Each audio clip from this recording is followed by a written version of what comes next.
ये है आज की आधुनिक अयोध्या। तो चलिए इसे गहराई से जानने की शुरुआत करते हैं। बस अड्डा।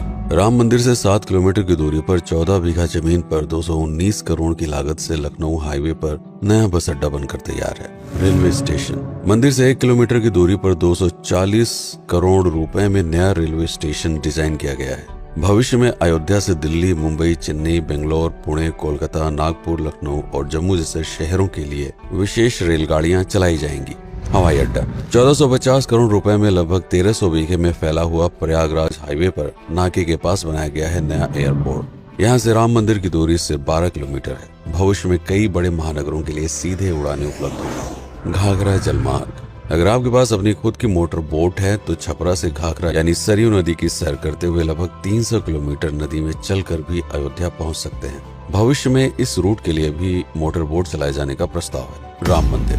अयोध्या के राम मंदिर की कुल कीमत है 1800 करोड़। पूरी तरह बन जाने के बाद अयोध्या का मुख्य आकर्षण होगा। राजस्थान के मशहूर मकराना के पत्थरों से आकार लेते इस मंदिर की अनुमानित उम्र होगी लगभग 1000 साल। 22 जनवरी को पहली मंजिल का उद्घाटन होगा, जिसमें राम की बाल्यावस्था की मूर्ति रखी जाएगी। बाकी की 2 मंजिलों का कार्य चलता रहेगा। खजुराहो के मंदिरों की नागर शैली के आधार पर इसे तराशा जा रहा है। मंदिर का कुल क्षेत्रफल 156 एकड़ या 251 बीघा है। हनुमानगढ़ी। राम मंदिर से लगभग 800 मीटर की दूरी पर स्थित है हनुमानगढ़ी। मंदिर के आवासीय परिसर को मिलाकर यह लगभग 52 बीघे में फैला हुआ है। मंदिर की 76 सीढ़ियां चढ़कर हनुमान जी के दर्शन के बाद ही राम मंदिर में जाने का विधान है। यह मंदिर अयोध्या शहर के ठीक बीच में एक ऊंचे टीले पर बना है। शहर की तरफ आने वाले आक्रमणकारियों के आने की सूचना यहीं से प्राप्त करके अयोध्या के राजा तक भेजी जाती थी। इतिहासकारों के अनुसार जितनी बार भी अयोध्या पर आक्रमण हुआ उतनी बार इस मंदिर को भी विध्वंस झेलना पड़ा। हालांकि सन्यासियों ने हर बार इस मंदिर को फिर से खड़ा किया। आज यह मंदिर रामानंद संप्रदाय और निर्वाणी अखाड़े के अधीन है। राम की पेड़ी। अयोध्या को सरयू नदी की भयंकर बाढ़ से बचाने के लिए इस बांध का निर्माण किया गया था, जिस पर श्रद्धालुओं के स्नान के लिए कई घाट बना दिए गए थे। इतिहासकारों के अनुसार जितनी बार भी बांध टूटता था, सरयू का पानी अयोध्या की गलियों में घुस आया करता था। इसी बाढ़ से बचने के लिए पूरे अयोध्या में जगह जगह पर ऊंचे टीले बनाए गए थे, जैसे राम टीला, हनुमान टीला, लक्ष्मण टीला। आज ये बांध अयोध्या का मुख्य पर्यटन स्थल बन चुका है। हर दीपावली पर यहाँ लाखों दिए जलाकर रामायण की उस घटना को उत्सव के रूप में मनाया जाता है जब श्री राम अयोध्या वापस लौटे थे। अयोध्या के कई बार उजड़ने के पीछे एक कारण इस नदी को भी माना जाता है। हालांकि इसी नदी की वजह से यहाँ पर गन्ने की खेती बड़े स्तर पर की जाती है। लता मंगेशकर चौराहा। नया घाट और बस स्टैंड के पास ही अयोध्या का मुख्य चौराहा 6.7 करोड़ रुपए में बनकर तैयार हुआ है। पद्मश्री से सम्मानित राम सुथार जी ने 2 माह के कठिन परिश्रम के बाद इस 40 फीट लंबी वीणा को आकार दिया। 14 टन की इस वीणा को लता जी के स्मृति चिन्ह के रूप में यहाँ पर लगाया गया है। इसीलिए इसका नाम नया घाट चौराहे से बदलकर लता मंगेशकर चौराहा कर दिया गया है। धर्मपथ। नया घाट से कुछ पहले सड़क के दोनों तरफ 30 फीट ऊंचे 40 सूर्य स्तंभ लगाए गए हैं, जिसे धर्मपथ का नाम दिया गया है, जो श्री राम के राजकुल सूर्यवंश का प्रतीक है।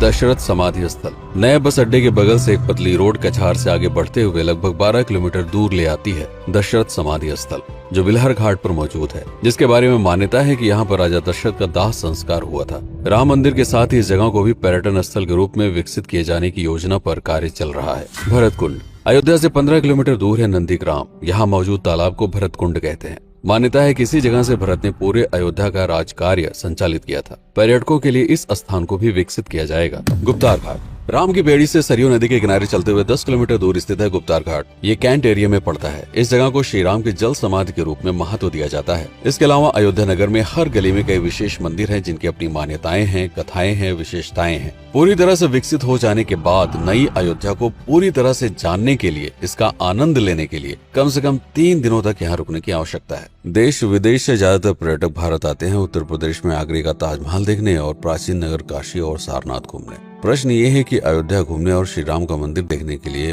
भला विदेशी क्यों आएंगे? और इसका कारण है भारत में लिखी गई राम कथा की सबसे पहली और प्राचीन पुस्तक रामायण। भारत में रामायण के अलावा कंबोडिया में रीमकेर, थाईलैंड में रामकियन जो कि वहाँ की राष्ट्रीय पुस्तक है, इंडोनेशिया में ककनिक, नेपाल में भानुभक्त रामायण जैसी पुस्तकों में वाल्मीकि की रामकथा से प्रेरणा लेकर इसे अपने अपने देश की संस्कृत के हिसाब से फिर से लिखा गया है। पात्रों के नाम, कुछ नई घटनाओं के अलावा मूल रामकथा सभी में एक जैसी है। इसके अलावा भारत में ही रामकथा को लेकर संस्कृत में 7 संस्करण, हिंदी में 3 संस्करण, गुजराती में 47, उड़िया में 14, तेलुगु में 5, कन्नड़ में 4 और अन्य भाषाओं में लगभग 17 संस्करण मौजूद है। इसके अलावा लिखे गए नाटक, कविताएं आदि को भी अगर मिला दिया जाए तो इस दुनिया में 300 से अधिक तरह से राम कथाएं बार बार लिखी गई हैं। इन सभी राम कथाओं पर कई विशेषज्ञों ने समय समय पर अध्ययन किया और अपने विचार दिए।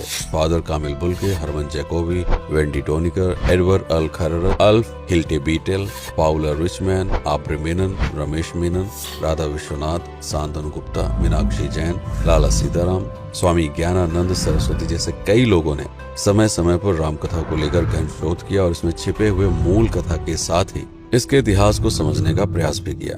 राम कथा थी कौशल प्रदेश के द्वारा किष्किंधा और लंका पर विजय प्राप्त करने की पहली बार एक अखंड भारत के निर्माण की। रामायण महत्वपूर्ण इसलिए हो जाता है क्योंकि ये अखंड भारत युद्ध से अधिक व्यक्ति के आदर्शों, सूझबूझ, मित्रता जैसे गुणों से स्थापित हुआ। रामायण एक ऐसा डॉक्यूमेंट है जो ये समझाता है कि भारत पहली बार एक कैसे हुआ। इसलिए ये गाथा न तो कभी भुलाई जा सकती है और न ही कभी मिटाई जा सकती है। और आज की अयोध्या उसे अखंड भारत का एक प्रतीक है, अपनी संपन्नता के कारण जिसने समय समय पर बाहरी आक्रमणकारियों का भी सामना किया। अयोध्या की इसी संपन्नता ने यहाँ पर मुगलों को भी आकर्षित किया। महात्मा बुद्ध भी यहाँ पर रुके, सिखों के गुरु साहब भी आए और जैन धर्म के तीर्थंकर भी। सिर्फ आए ही नहीं बल्कि उनके अनुयायी यहीं पर बसते चले गए।